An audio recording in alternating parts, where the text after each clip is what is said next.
Hi, my name is Dr. Tiffany Zegras. In this video, I'm going to talk to you about HPV, which stands for human papillomavirus, a virus that spreads through sexual contact. What is HPV? Well, the HPV is a very common virus. It can affect both men and women, and it spreads through sexual contact. Anyone who is sexually active might get HPV at some point in their lifetime. Most of the time, your immune system will clear the virus on its own, but sometimes the virus stays in the body and this can cause problems later on. Why does HPV matter? There are more than 200 kinds of HPV. They are grouped into either low-risk HPV or high-risk HPV. Low-risk types of HPV can cause genital warts. Warts will usually clear on their own over time or can be treated by your family doctor. High-risk types of HPV can lead to cancer. This is the type of HPV we're screening for during your cervical screening test, when an HPV swab is taken of the cervix. Screening tests are done to pick up changes on the cervix early before cancer starts, to prevent cervical cancer. The two most serious types of HPV are called HPV 16 and HPV 18, and these two strains cause about 70% of cervical cancers.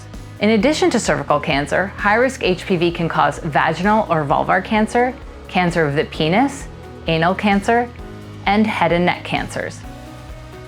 How did I get it and who gave it to me? HPV spreads through sexual contact. The most common way it spreads is through vaginal or anal sex, but it can also spread through genital-to-genital contact, oral sex, or sharing of sex toys. HPV can spread between any combination of partners, men with women, women with women, or men with men. It's not passed on by touching another person with your hand, so if you have an HPV infection, you should not be afraid to touch other people. There's no way to know exactly when you got HPV or who gave it to you, as it can take a very long time from the time that you got the infection for any changes to be detected. Women are tested for high-risk HPV as part of their cervical screening test, but there is no test available to check if men have HPV. Remember that HPV is a very common virus, and almost anyone who's been sexually active can get it at some point. So if you've been diagnosed with HPV, you might feel worried, embarrassed, or even blame yourself or your partner. But it's important to remember that it's no one's fault.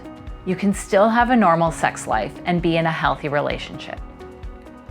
How can you protect yourself?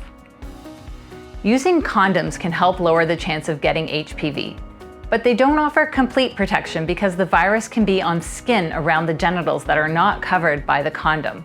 Still, using condoms is a good way to lower your risk and protects against other sexually transmitted infections. Getting the HPV vaccine protects against the most harmful types of the virus. It works best when given in childhood and is usually offered to boys and girls in school around grades 7 or 8. But if you didn't get it then, you may still benefit from the vaccine later in life. Talk to your healthcare provider to see if it's right for you. If you have a cervix, remember it's important to get screened regularly. These tests help find changes early, well before they turn into cancer. If you still have any questions, you can talk to your doctor or someone from the clinic team. You can also watch our other videos. What is colposcopy? What is a leaf? Thanks for watching, and we hope you find this video helpful.